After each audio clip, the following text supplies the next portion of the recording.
great.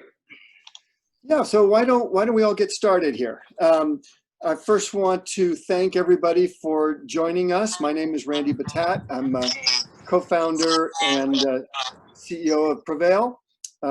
We make end-to-end encryption for email and files and document collaboration that's especially helpful for companies that need to deal with secure information and compliance.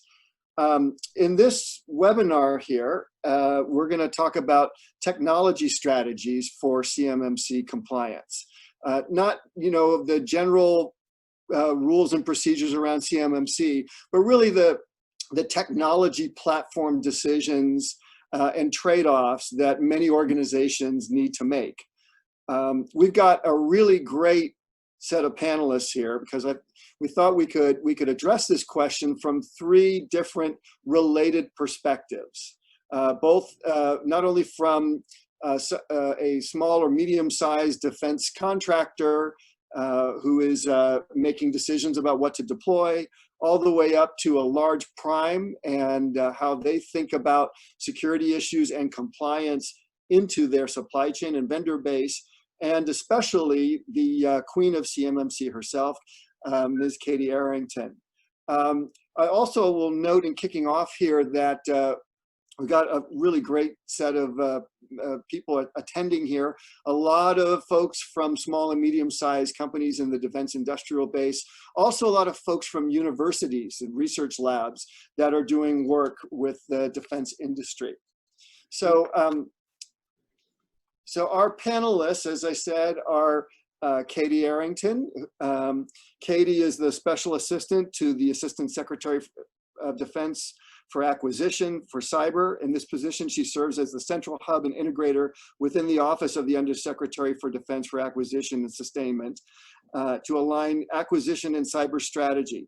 Ms. Arrington is leading the efforts that will help ensure a robust supply chain risk management and establish defense industrial base security and resilience, and establish a common standard in cybersecurity standards. We also have JC Dodson. JC is the Global Chief Information Security Officer for BAE Systems and Vice President Cybersecurity for BAE. He's responsible for corporate cybersecurity strategy, operations, and assurance, supporting 5 major international markets and employees in over 100 countries.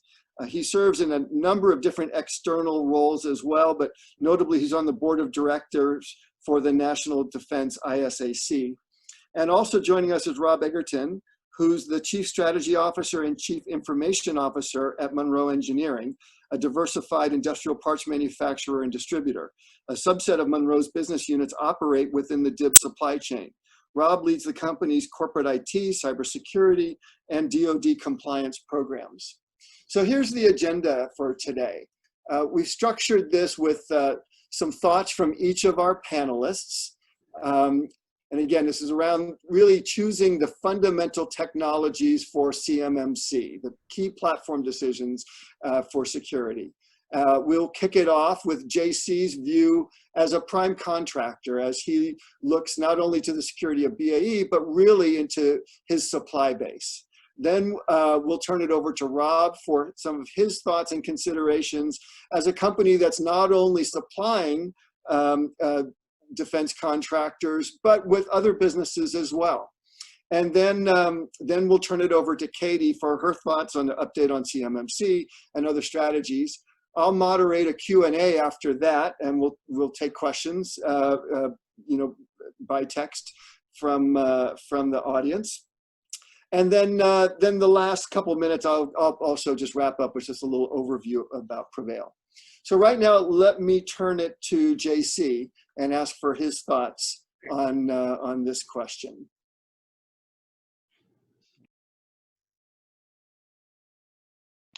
JC, you're muted. All righty, there we go.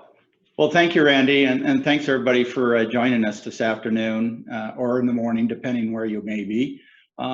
And I'll just start off that this has been a journey that has not been a surprise. It's been in the works for a long time, and that my colleague, Ms. Arrington, and I have been at this a while. I mean, and it speaks to the effort has been a joint industry DoD partnership. And so while we may not get it right every time, it's got a really strong chance of meeting the needs of everybody who's involved. So I think the first thing is to acknowledge that this has been a joint effort with industry.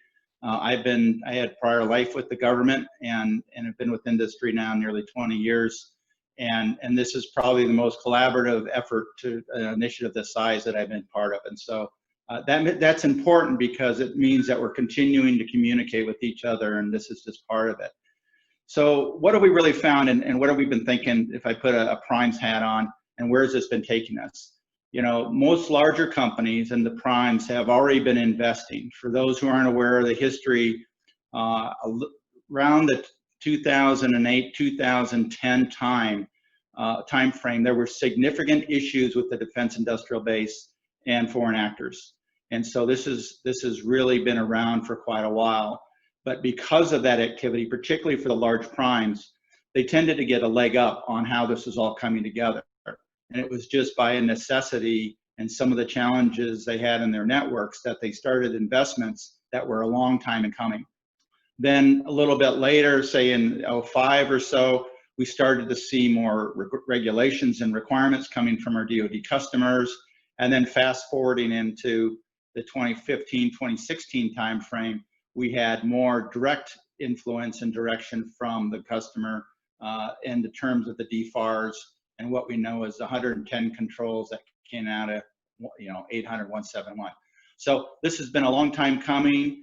CMMC is the next iteration of where we are going with the DoD customer, and it's a pathwise that allows us to mature up to eventually level 5.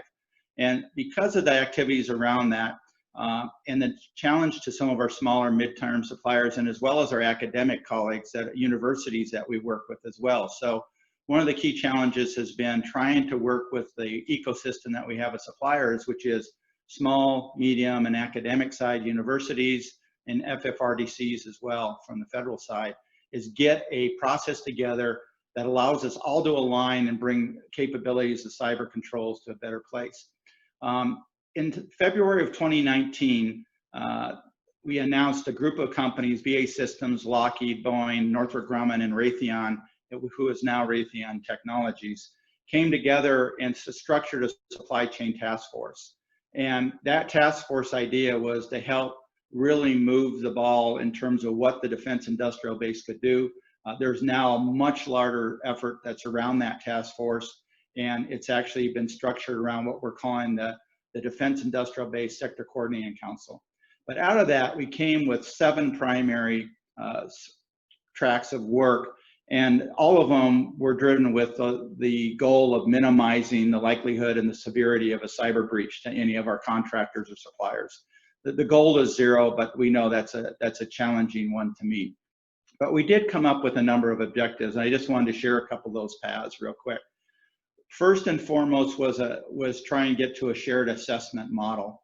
And as the DIB was working on this model, the CMMC initiative was established in DoD. So it was a ideal partnership to take what we were looking at from a shared assessment model that the 5 companies had come together on about 3 or 4 years prior, and enter that into the discussions with DoD, which helped us all get a little bit of a leg up. The other objective that we had was a joint monitoring hub that's still underway, supplier email scanning, cloud, digital rights management, internet isolation services, and isolation of networks and techniques. And so all of those discussions are going on by the big primes, all in an effort to work with the mid and small to see how we can enable it. And most recently, another part of the initiative was essentially a shared space of education, training, lessons learned, and that's now been live, and that's on the NDISAC website. So that's come together from a defense industrial base, large company effort in parallel with what the government's doing. And so there's been a lot of work in that regard. So what's that mean to suppliers and suppliers of the beat in the chain? There's 2 things that I wanted to highlight right up front before we get going, and the importance of why CMMC is going to be here to stay and is going to have to be owned by us all. First is from a prime standpoint, we pick suppliers with 2 major considerations, right? One is risk mitigation. And we really look at how we come to suppliers and pick them on our teams. And we really come to it in two ways. One is, what does that supplier give in terms of the products or services to the bid? And what's their capabilities, right? That's the delivery part. But the other element that's key is risk mitigation, right? And whether it's because it's in a difficult area to get work from, whether it's in a difficult weather area where there's work shutdowns and shortages, all those are risks that are considered. Well, now with the regulatory structure that we have under the Department of Defense, we've got another major risk consideration that has to be dealt with when we build teams and when we put structures together around our supply chain. So that is an element that gives us then the competitive advantage, right? So if I have goods and services that are right for my supply chain and I have a way to mitigate the risk, now I have competitive advantage. So as we go through this today, I'd like to offer to everybody who's on is that think about this not as a compliance mandate, which it is.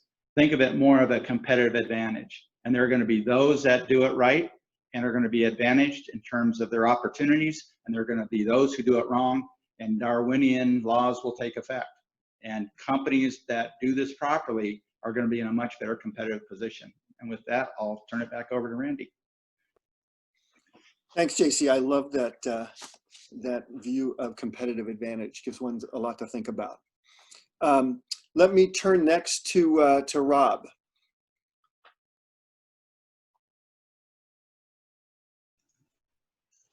Hello, everyone. Thanks for joining the webinar today. Kind of how I wanted to structure my part of the discussion was a little bit more around give you guys a little bit of background on how we ended up where we are now and some of the challenges we've overcome and some of the challenges we're still facing as we're going through the NIST 800-171 and the eventual CMMC preparation. You know, we've been doing business in the DoD space since mid 2005-ish. Matter of fact, when the economic downturn occurred in 2008, defense is what saved our company. We did a lot of work with the military primes in the Detroit area, and we also were able to save a lot of small shops in the area that were doing automotive. We were able to shift them over to you know, working on defense. So you know, we definitely appreciate our relationship with that industry and believe in it wholeheartedly. When it comes to the compliance aspect of everything, when I joined the company about 8 years ago, we were just one location in the Detroit area with 25 employees, and we've grown that to 19 locations nationwide with almost 300 employees. And we've done that through both acquisitions and through organic growth. So every time we bought a company, they have their own infrastructure. And you know, a couple of years ago, we started centralizing all that right around the time we were working on, you know, NIST 800-171. So we basically took and structured our whole infrastructure around those controls, because we knew not only was it to be, like JC was saying, it's not just about being compliant for DoD, it's best practices and things that can also save your company from other types of threats and risk mitigation. I've watched companies have to send $500,000 worth of Bitcoin to you know, a ransomware hacker before, or go out of business. That's their choice. So when you look at these controls, these are things that we should be doing anyways to protect our company.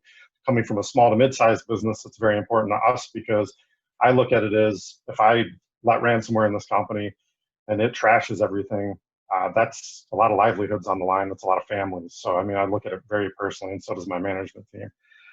So when we started going through, you know, the overall rabbit hole of 800-171, you know, we definitely went through the lengthy review process and addressed all of our individual controls, worked through the thought process when it came to policies and procedures, you know, created the training and awareness documentation, and then mapped out our POAMs on the things that we, you know, still needed to shore up or we're doing due diligence on.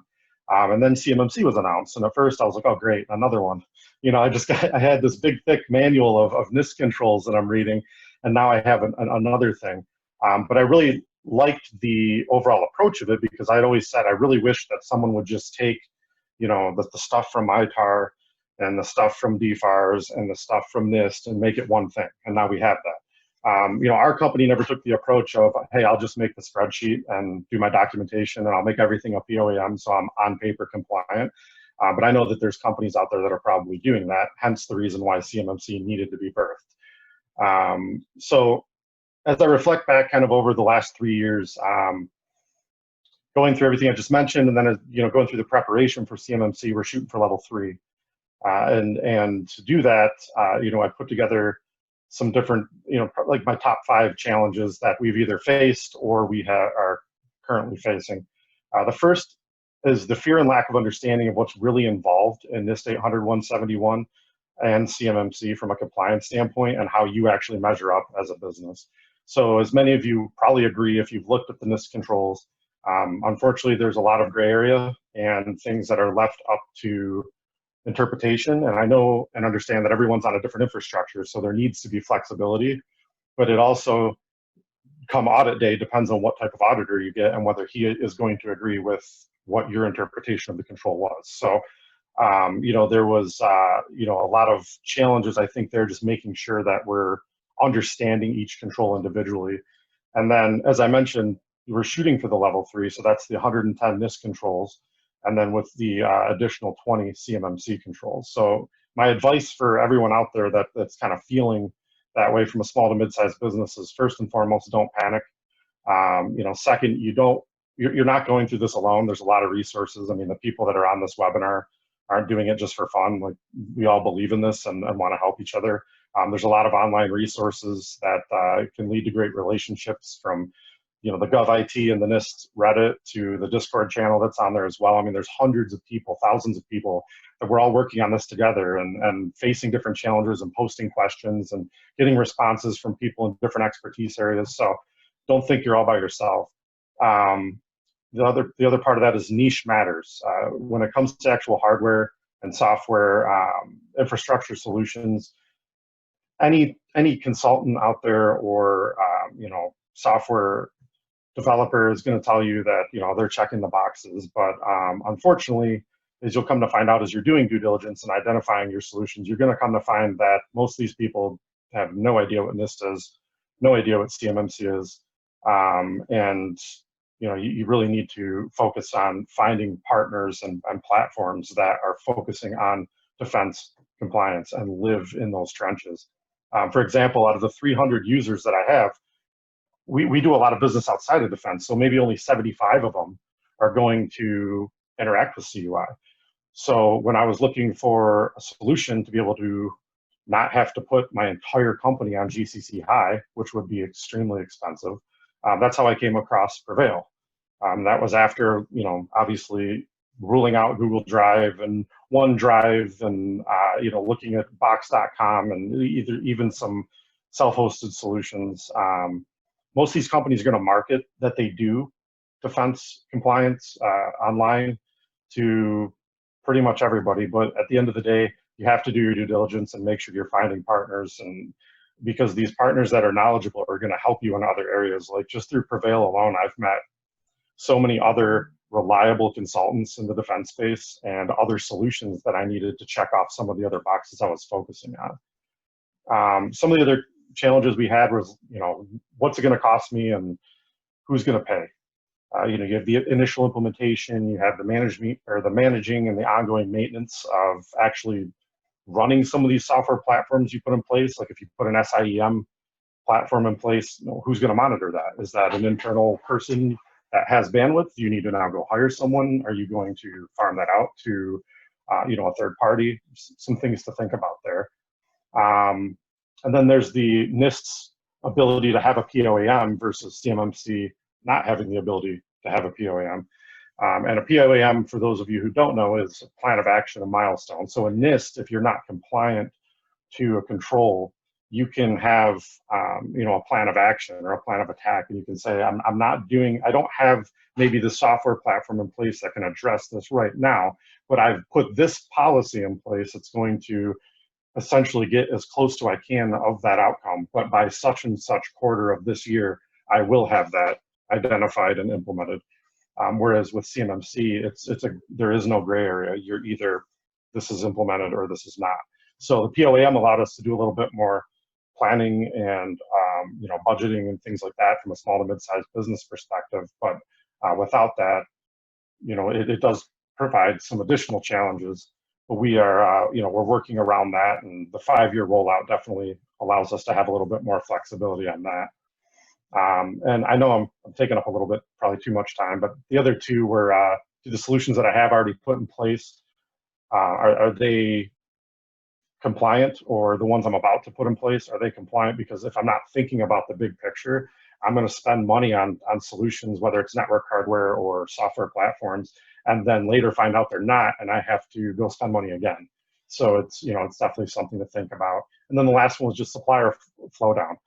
We have a huge supply base of contract manufacturers and fabricators, and sometimes it's just two guys in a shop that are, they still share a computer and have an AOL email account, for instance. When we start talking about some of these defense compliances, it's definitely narrowed down our available supply base to what we can do. And, that starts putting pressure on some of our value adds from a price and a lead time and a quality standpoint.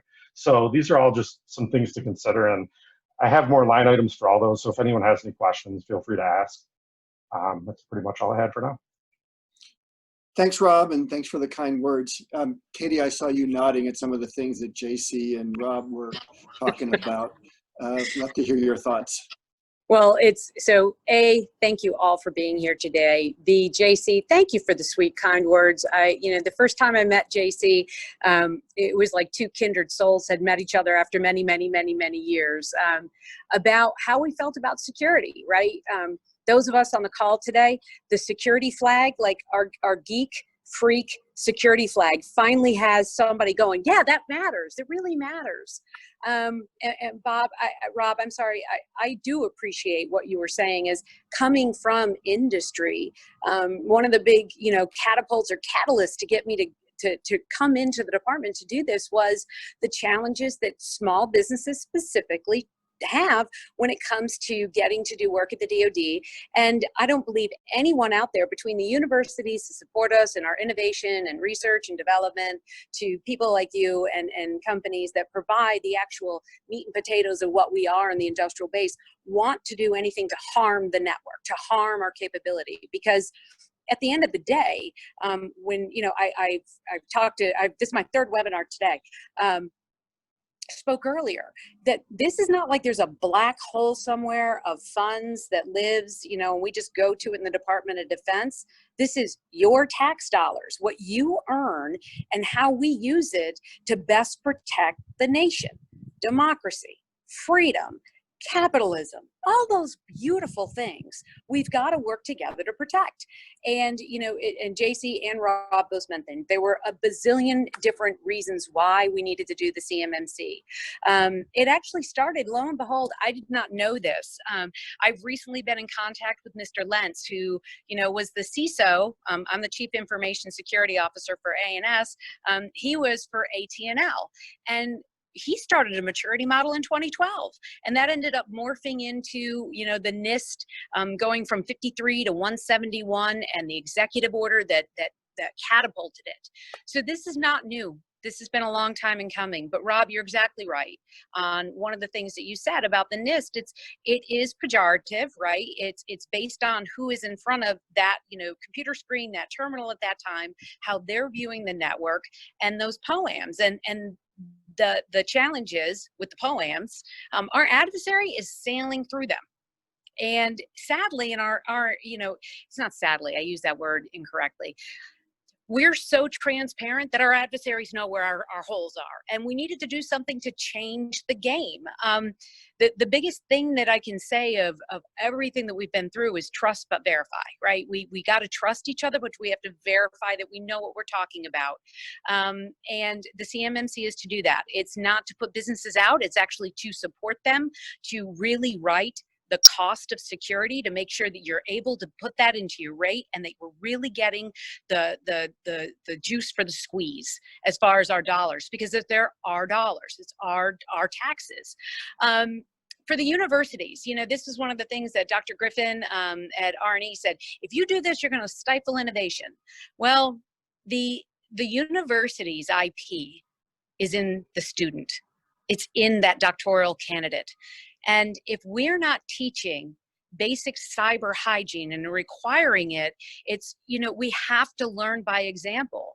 And where our universities are crazy innovation, brilliant young and old minds, I'm an old mind, come together to solve problems and fix things, there needs to be cybersecurity. If anything that has shown us over the past few days with, not few months with COVID, is that the one thing that connects us all together through this crisis, it's been cyber, right?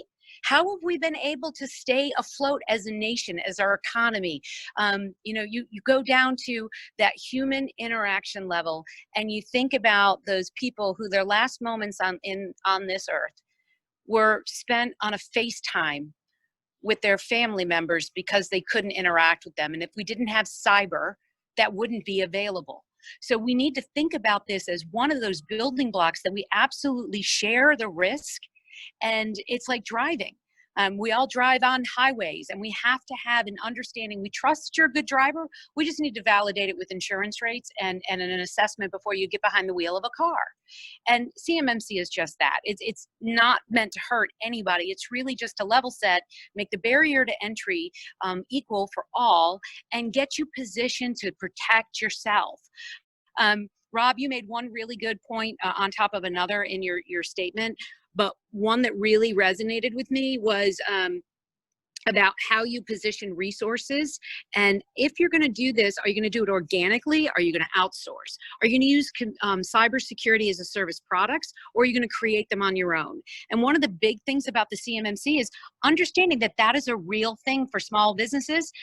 They're going to have to outsource a portion of their work. They need to get tools that are economically accessible, that they're able to have validation behind them, that they're good products and that they work, and that they provide the level of security or meet the control. So we absolutely created the model. I was one of the, the founding member of, hey, we're going to do this, and created an amazing team composed of industry saying, listen, this is how we look at these particular products. And the last thing that I would say is in regards to the CMMC and where we are and what we're doing, we are moving forward. We are not stopping. We had a minute that we needed to take and refigure how we did training and assessments, because the original training was supposed to be on site, right? A portion was web-based, but for the most part, it was in person, and we needed to change that trajectory. We are busy doing Pathfinders in the DoD. We are getting ready to launch our pilots. The accreditation body opened the door for training registration for C3 PAOs 2 days ago. And as we get that first class of graduates out, you're going to see the RFI starting to appear. As we finish out the rule change in the fall of 2020, soon thereafter, you'll see the RFPs. They've been, we know which ones they are. We're working with them, but because, we have to ensure, equal and fair competition, it's got to be something inside the house we're working. Not to say we're not working it. We have working groups with the AB. We have working groups with the DIB SEC. It's a continual process. A couple of last minute points I'll make. A, you're not going to need your certification until time of award. Some people have been going, well, you said it wouldn't be needed, and, are you going to have it ready in 2020? The RFPs will be released in 2020. As much as I love to say our acquisition is rapid, I highly doubt a RFP released and proposal submission in the November timeframe with due dates in December that they'll award before December 31st. Doubtful. But, we are going to have certifiers coming out in the first graduate class at the end of, the end of July, early August, and know that we are ramping to that. The universities, we do understand the challenges that you face because of how your architecture is set up. And that's like, and not to be, I have to be agnostic, but think outside the box. Think about who you need to give access to a particular environment to do that R&D work, to do that classified program, and not the whole of the university. The whole of the university, though, is really important, because if your students don't have proprietary protection on their IP, they don't have much, because that's all they're really getting is what they learn, how they transmit it. So teaching them cyber hygiene has been, you know, a passion of mine for the university. So the CMMC will apply to universities and research institutions. We'll roll it out the same way we're rolling out the CMMC with the DoD over the course of 5 years. And I'm sorry, there's a plane going overhead, but I am at the river entrance of the Pentagon, so deal with it. Randy's laughing at me, but legit. The last part that I want to say to this is, know that this is not just DoD, right? You look at what DHS, CISO did on their ICT supply chain. It's 6 pillars. 1, 3, and 5 in that pillar is actually talking about the CMMC, that you need to trust but verify. We need to have unified cyber standards, and that we need to be able to have this on the national level. The last thing is the National Cyber Solarium Report. I've been talking about it pretty prolifically lately. Know that the pillars within that, pillar number 4 is what's most important to you.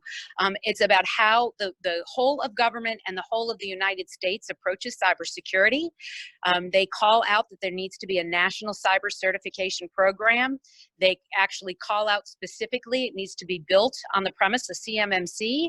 And then the next thing they talk about is we need to amend Sarbanes-Oxley to include cybersecurity reporting and ratings in our SEC filings. So this is not just DoD, folks. This is the whole.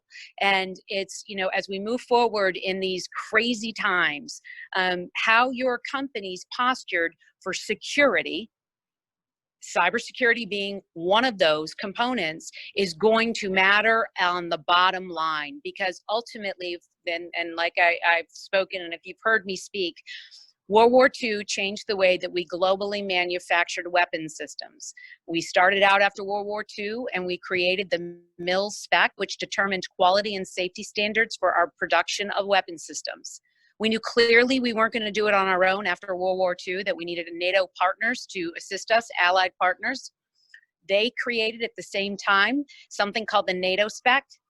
Those two came together and created the ISO standard, the International Standards Organization.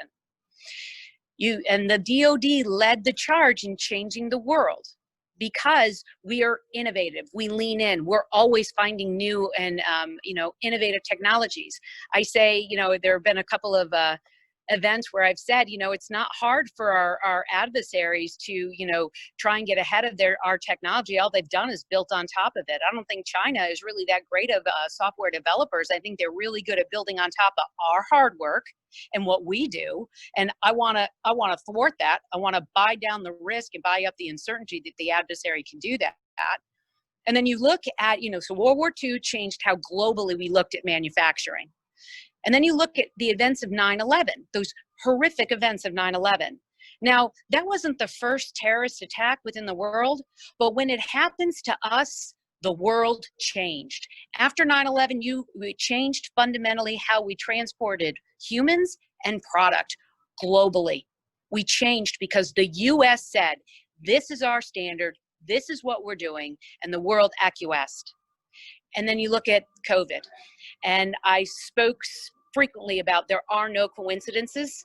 Everything happens for a time and a reason. And you look at this convergence of the CMMC, all of the DoD, IG reports, GAO reports, Navy report, delivered on compromise report. We're losing $600 billion a year. And then COVID. And COVID showed the world that how we communicated, interacted, was forever changed. And the US is leading the charge yet again, the CMMC, the National Cyber Solarium. So know that we have a long way to go. This is about, our country holding tight on what we do, because at the end of the day, as I started this conversation, there isn't anything in the Internet of Things in the DoD or the national defense that we're not interconnected on. And we have to rely on each other to be successful, because this is not an I game or a you game, it's a we game. There's no way around this. We depend on you to be there every day. We depend on companies like Monroe, companies like BAE, companies like PreVeil to be there. And we anticipate and we depend on those research universities and academia to help us go the next mile in innovation. So know that there isn't us without you. So don't give up. Stay focused. No, it's not going to be an easy road, but nothing worth obtaining in this life comes without some kind of, investment in it. Otherwise, you don't realize how valuable it is. And with that, I'll stop talking because I know you're probably tired of hearing from me. I know you have some questions coming in there. And with that, I will turn it back over. That's great, Katie. I'm going to actually kick off the first question to you, so you don't get to stop talking just yet. Dang it. So I thank everybody who's submitting questions. We got some in advance, some right now, and I'm going to do my best in the time that we have to clump the major ones so that we get as much of this answered. So the first one for you, Katie, there's several questions that are coming from people that all relate to how do I determine what of CMMC applies to me? And here's a very specific version of that from somebody in the university community, but there's a number of related questions. What if I'm dealing with commercial off-the-shelf hardware and stuff like that? But here's this particular one. For institutions conducting basic research projects on subcontracts from primary contractors, will the necessary level of certification be tuned to the nature of the project and CUI, or would the subcontracting institutions have to meet the same certification level as the prime? So it's going to be based on the level of work that you're actually doing. So most instances, I finished we're doing the rule change now, and I did my team did a pretty in-depth study with OIRA and OMB about how we're gonna, the cost and the implications of CMMC and who would be affected. Out of the 300,000 entities in our supply chain, that includes you universities, over 60% of them are CMMC level 1 only. That's 17 basic cyber hygiene controls that are already in the FAR. You're already supposed to be doing them, and they're basic. They're change your passwords, update your antivirus. So the vast majority of most companies and academia would need to be level 1. The only time that you would need to escalate to a level 3 is if you are touching controlled, unclassified information, CUI. If you touch it, if you're touching classified information, it's controlled, it's something that is not readily available on the open environment, then that's where you're going to have to get the level 3.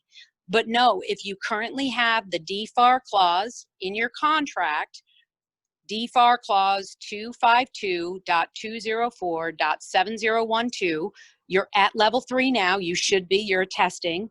In universities, in the technical requirements of the grant, the CIBR, the STTR, the OTA, if they reference NIST Special Publication 800-171, that is level 3. So most companies, you think about it, in the entire United States, we have about 15,000 cleared defense contractors. Those are the ones touching CUI. The rest are level 1 certification, and that'll apply to universities as well. Great. Again, I'm going to clump a bunch of questions together. Here's one for JC.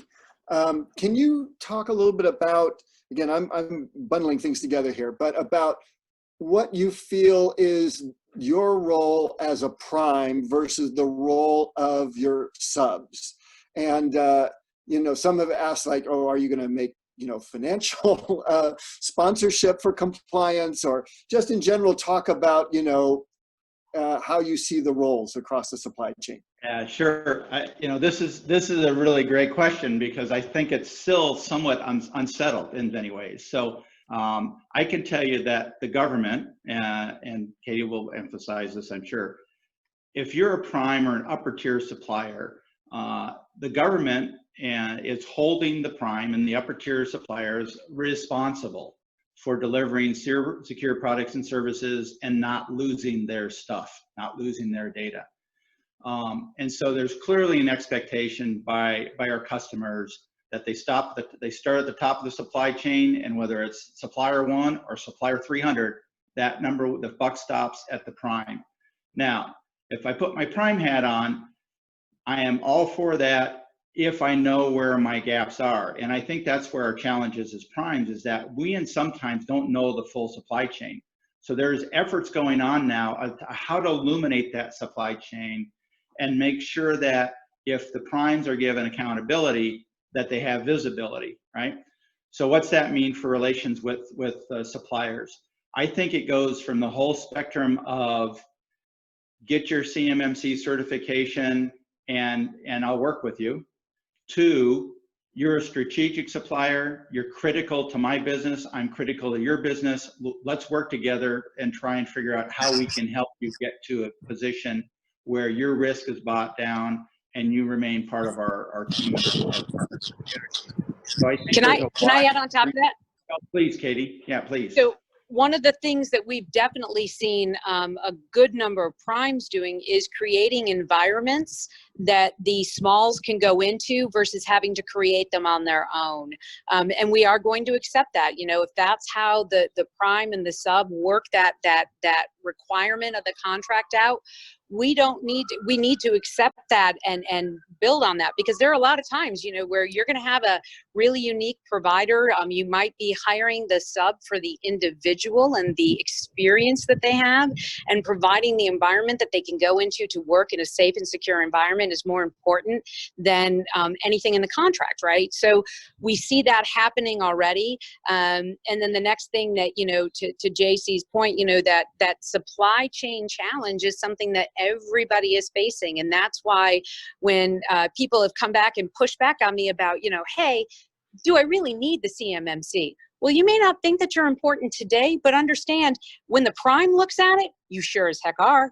And as far as Congress is concerned, they really believe that that we need to hold industry accountable. If you're doing something, you're attesting and we're paying for you to do something like the NIST 171, and you're not doing it and a breach happens or IP is stolen or R&D is lost, if you're not doing what you say you're doing, then there's the potential for liability there. And that's already happened. The False Claims Act has been used more in the past 18 months about cybersecurity than I have ever seen it since its inception.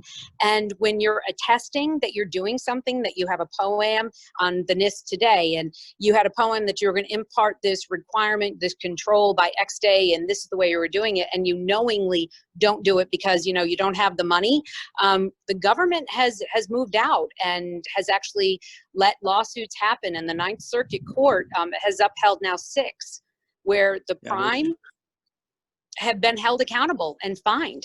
So no, we mean business here. I'm sorry, I didn't mean to monopolize, but JC, your point is spot on. Yeah, and there is legal remedy, right? I mean, and this is from a supply standpoint, we are all providers, right? We signed a contract. We signed a contract to perform 300 hours of test on a widget. If we perform 250 hours, and that was in violation of our commitment to the government, we're held liable for that.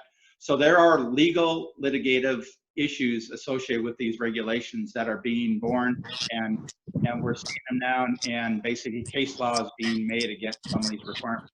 I would also say, as an example, that it is dealing with your prime, dealing with your partner on being very transparent on where you sit on this journey.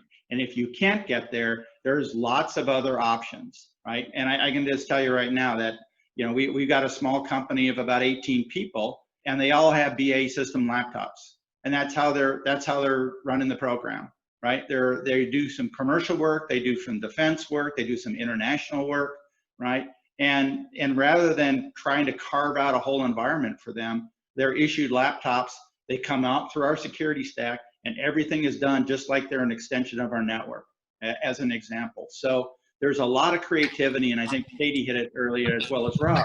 You got to think about, it's not a checklist. You got to think about how to design your solution around it to meet the objective, right? It's the critical thinking.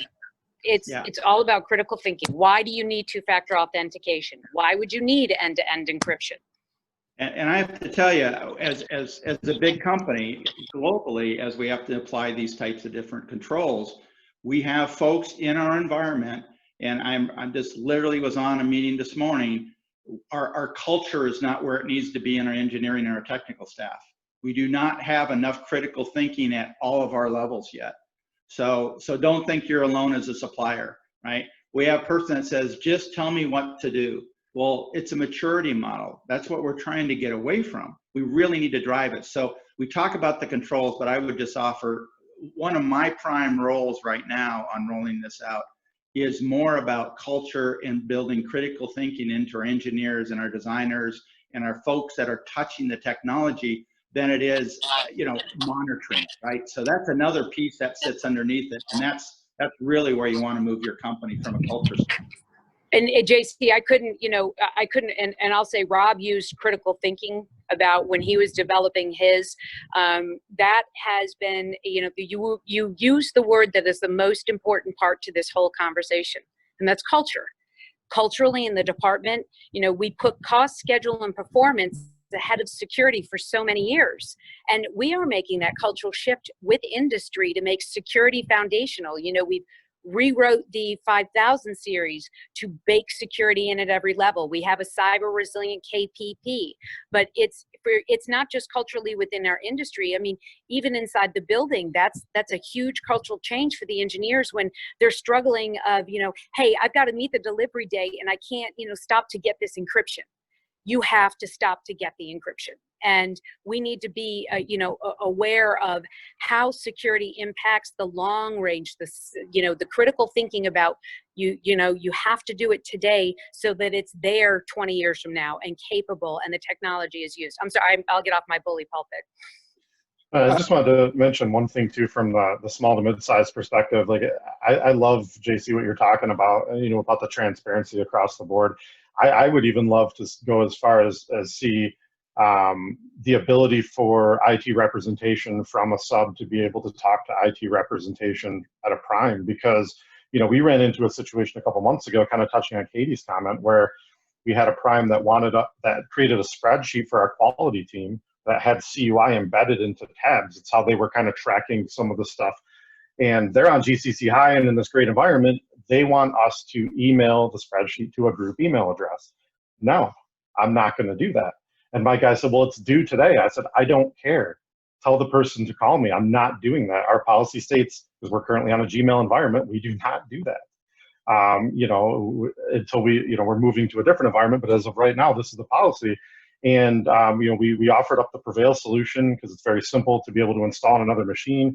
And we couldn't get through. And I finally said, can I just talk to someone in the IT side? Because I think when they see what we're using, they'll be okay with it. So, I mean, that's what I'm getting is that handshake of the sub might not have as much budget as, the prime sometimes wants us to react within that. So we may need a little help, understand how we're being compliant. And then I think that's part of the partnership. And Rob, you make a good point. And if companies are not doing that already, then that should go into some of your contract discussions, right? Maybe you put some time together, or you put dependencies on a point of contact from the IT security department, and you put a dependency that said, yeah, I'm ready to go, but one of the obligations you have is to provide me a point of contact within your IT security or cybersecurity organization that can serve as support and just a consciousness or an avenue for questioning, right? So if it doesn't happen naturally, ask for those things about who's offering you the contract. Put some of your engagement with them contingent on our ability to have that resource available if it's not being offered to you, right? Because this is a two-way street. The other thing is look at the different industry groups that are available that you're associated with, whether it's National Defense Industries Association and Aeronautical Industries Association, National Defense ISAC. There are very, very good formats and forums available and a lot of dialogue.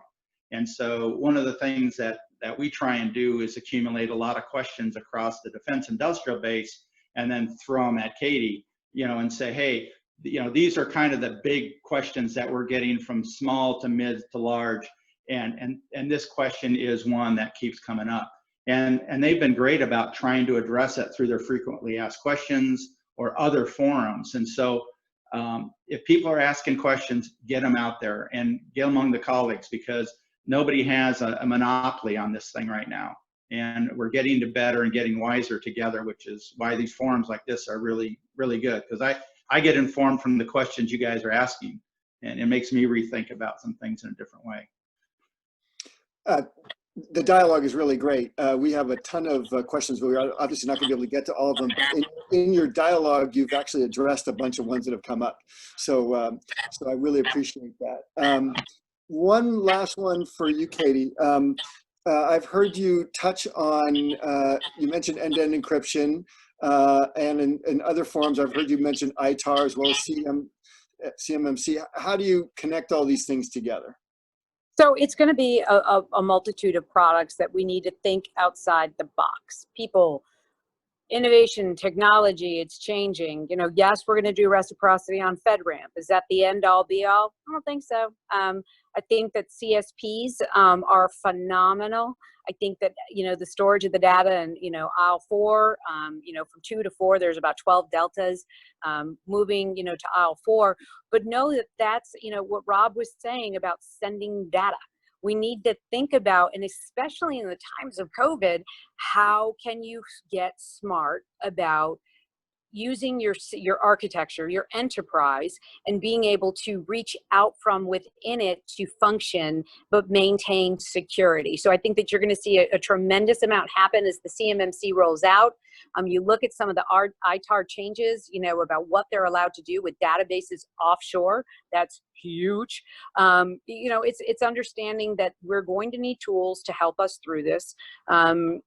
Especially as, you know, I don't think that our way of life is going to go back to the way it was. I think that the telework capability has really blossomed, especially here in the department. I mean, we're functioning in a telework environment, which is unprecedented for us. I mean, you know, we all love a good meeting here in the Pentagon, and we love to create a deck, and we love to fill a room full of people. And we have moved so drastically away from that, but to know that we're going to need tools, we're going to need capabilities. You know, our CSPs are going to be really prevalent in how we maneuver forward, FedRAMP, reciprocity, but know that as we look at the model, we're going to look at cybersecurity as a service, what you can purchase to implement controls that will give the same output. But with that, I do hate to leave. It is 1:53 and I have to go to the other side of the building for a dial-in on another call. To PreVeil, to JC, to Rob, you know, you guys, thank you so much. And for those of you who dialed in today, please keep the questions and the conversation going. The CMMC is in the rule change. JC and I speak frequently about the international impacts of this, how it's going to be actually laid flat once we go through the rule change. Keep looking at the website for when the public comment period opens on that. I hope I hear from a lot of you. And my last comment before I leave is, I've said repeatedly over the past few days, please stay positive, test negative, and be kind. Take care. Thank you so much, Katie. Thank you, thank you. Appreciate all that. I'll just take the last couple of minutes that we have and just give you a little background information about PreVeil. This webinar is being recorded and it'll be on our website available to everybody later this afternoon. We got about 80 questions. We'll do our best to see if we can answer them with the various participants offline and see if we can get back to everybody about their questions. There were a lot of ones I apologize we couldn't get to, but we got to some great ones today. So very quick overview about PreVeil, and I'm just, you know, scratching the surface here because I'm only going to take 5 minutes. It's a great way to enhance cybersecurity. It does end-to-end encrypted file sharing and document collaboration, email for CUI or ITAR restricted data. It can help you address CMMC requirements for handling CUI or CMMC level 3 for files, documents, messages. Super easy to deploy. You don't have, it's a cloud-based service, so you don't have to touch your existing servers. Very easy to use, as I hope you'll see. And it's a fraction of the cost of other things you may be thinking about. We like to focus on the security paradigm of PreVeil. A lot of our customers buy us as an easier way to achieve compliance, but the real power of PreVeil is in the security architecture, which is much stronger than any other cloud-based service because it starts with end-to-end encryption. This means information is encrypted on the client device, like your phone or your computer, and stays encrypted even in the cloud, never gets decrypted till it gets to the other end.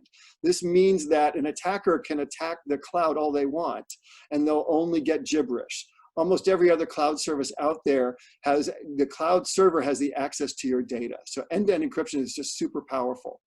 And with that, we authenticate users via a key on your device, not a password. So you can't have somebody guessing a password remotely and logging in as you. You need a key on your device to be able to decrypt messages. We have a lot of other things, for example, not enabling a central point of attack. So you cannot have a single admin that can compromise your whole organization. For really invasive things, you need a set of admins to have to agree, kind of like the nuclear launch keys, before you can do something super dangerous. Let me give you just a very quick kind of recorded demonstration here. This is a PreVeil drive, and in this example, we are using it to share files with a supplier. You can just drag and drop into the browser here, and this will be encrypted and stored encrypted on the server. But you can also use it in your regular file explorer on Windows or the Mac Finder. So if you click here and say open up an Explorer, you'll get the window that's your file explorer window, what's built into Windows, and drag and drop and saving from applications. Here's an ITAR document, works just as well. You can share files with a bunch of different permissions, including what people can do with them and so forth. In this case, I want to share with a supplier that's read-only, so they're not allowed to change it. PreVeil works on mobile devices as well, not only iOS, but Android too. Here's the PreVeil app. You get in with biometric authentication. And here's our files that I shared with this supplier, including this ITAR document. So super, super easy to use. PreVeil also has a encrypted messaging component as well, which you can interact with in the browser, send and receive messages that are encrypted end-to-end. But you can also include these messages in your favorite mail application. Here's Microsoft Outlook. So it's my regular mailbox, my regular mail message. With PreVeil, you don't need a separate email message. Some of these examples show preveil.com, but that's just because I happen to work at PreVeil. But if you install PreVeil with Outlook, it gives you another mailbox with the same email address that you usually have. And this is where all your encrypted stuff is accessed. But you just use Outlook the same way you're used to doing that. A lot of folks in the DIB supply chain use Gmail. Gmail, as we know, is not very secure at all. Google can read all your messages. This is the regular Gmail browser. But we have a plugin for Gmail. If you add it to that, it adds a secure messages folder. If you click on that, just like we had in Outlook, I can see the stuff that's encrypted end to end. And Google cannot see any of this. None of this ever gets stored on the Google servers. It's intercepted by the plugin, encrypted, stored on PreVeil servers, which are in Amazon's GovCloud. So that's a very quick view of PreVeil, and so it's really, really unparalleled security because of end-to-end encryption. Super easy to use, as I hope you've seen, but also super easy to deploy. To deploy it, I did not have to reconfigure existing mail servers or file servers or any of that stuff because it's a cloud-based service and very, very cost-effective. So with that, I'm going to wrap up this webinar. I'm going to thank Katie in her absence again, and profusely thank JC and Rob for a really super productive discussion. My only regret is we couldn't stick around a lot longer to answer folks' questions. We will do our best to do that. And if you need to reach out to us, you can see us on the website below at preveil.com.